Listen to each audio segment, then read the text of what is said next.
বিসমিল্লাহির রহমানির রহিম। আসসালামু আলাইকুম এভরিওয়ান, সবাই কেমন আছেন? আশা করি অনেক ভালো আছেন। আমরাও কিন্তু আলহামদুলিল্লাহ সব কিছু মিলিয়ে ঝিলিয়ে ভালো আছি।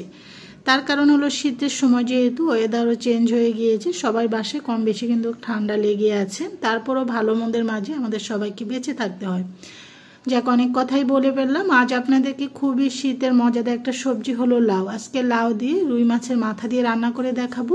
এবং আমাদের নবী করিম সাল্লাল্লাহু আলাইহি ওয়াসাল্লামের কিন্তু সবচেয়ে পছন্দনীয় একটা সবজি কিন্তু লাউ, এবং আমরা বেহেশতি ফল হিসেবেও কিন্তু এই লাউটাকে জানি। কিন্তু খেতেও কিন্তু দারুণ। লাউ দিয়ে আমরা নানা ধরনের রান্না করে উপভোগ করে থাকি। চলে যাচ্ছি রেসিপিটির উপরে, দেখতে থাকুন।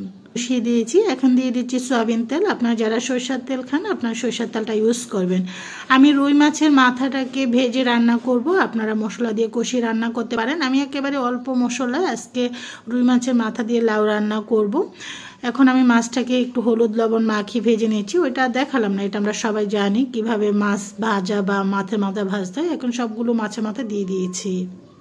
যদিও মাছটা কিন্তু একেবারে জীবিত ছিল, পানি থেকে উঠিয়ে মাছটাকে কেটে নেওয়া হয়েছে। তারপরও বড় মাছের মাথা যেহেতু একটু গন্ধ লাগবে, সেজন্য আমি সবসময় বড় মাছের মাথাটা ভেজে রান্না করি, এতে করে স্বাদে গন্ধ অতুলনীয়। কিন্তু অলরেডি ভাজা হয়ে গিয়েছে। আসলে ভেজে রান্না করলে আমার কাছে মনে হয় যেন গন্ধটা এবং স্বাদটা একটু অন্যরকম লাগে। যেহেতু বড় মাছের মাথা একটু ভেজে রান্না করলে যে কোনো রান্নায় খেতে ভালো লাগে।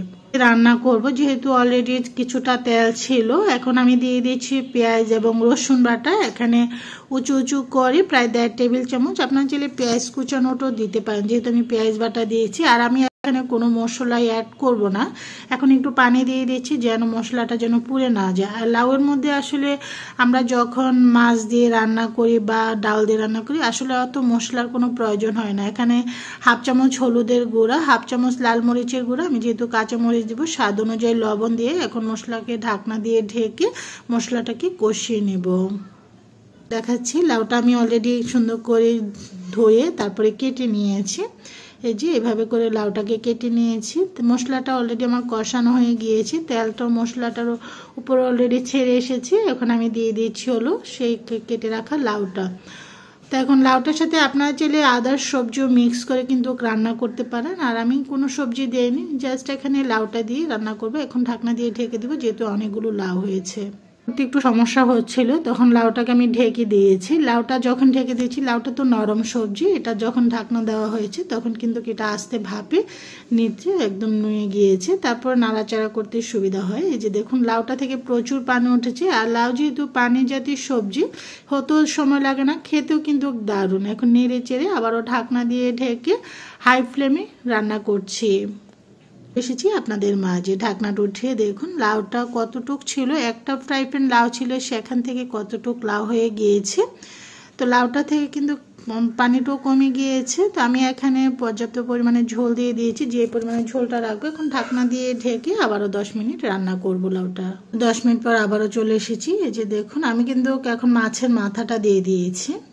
লাউটা থেকে কিন্তু ঝোলের অংশ অনেকাংশ কমে যাওয়ার পরে এখানে দিয়ে দিয়েছি ভেজে রাখে সেই মাছের মাথাটা। আপনারা অন্যান্য মাছের মাথা দিয়েও রান্না করতে পারেন বা মাছ দিয়েও।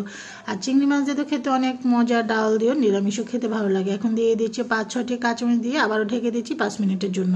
আমার কিন্তু মাছের মাথা দিয়ে কিন্তু লাউ রান্নাটা হয়ে গিয়েছে। কাঁচামরিচের ঝালটা বের হয়ে গিয়েছে। লাউয়ের মধ্যে কাঁচামরিচের ঝালটা বের হলে খেতে ভালো লাগে, স্বাদে গন্ধে অতুলনীয়। আপনার চাইলে ধনেপাতা দিতে পারেন, আমি দিব না যেহেতু ধনেপাতা খাওয়া যাবে না। এখন চুলা থেকে নামিয়ে ঢাকনা দিয়ে ঢেকে 5 মিনিট রেখে তারপর সার্ভ করে দেখাচ্ছি। মাথাটা কিন্তু হয়ে গিয়েছে। এখন আমি এটা একটা সার্ভিং বোলের মধ্যে সার্ভ করে নিয়েছি। গরম গরম ভাতের সাথে খেতে দারুণ। এটা রুটি পরোটা দিয়েও খেয়ে দেখবেন, খেতে দুর্দান্ত লাগে। আশা করি সবারই ভালো লাগবে। আজ এই পর্যন্ত, সবাই ভালো থাকেন। আল্লাহ হাফিজ।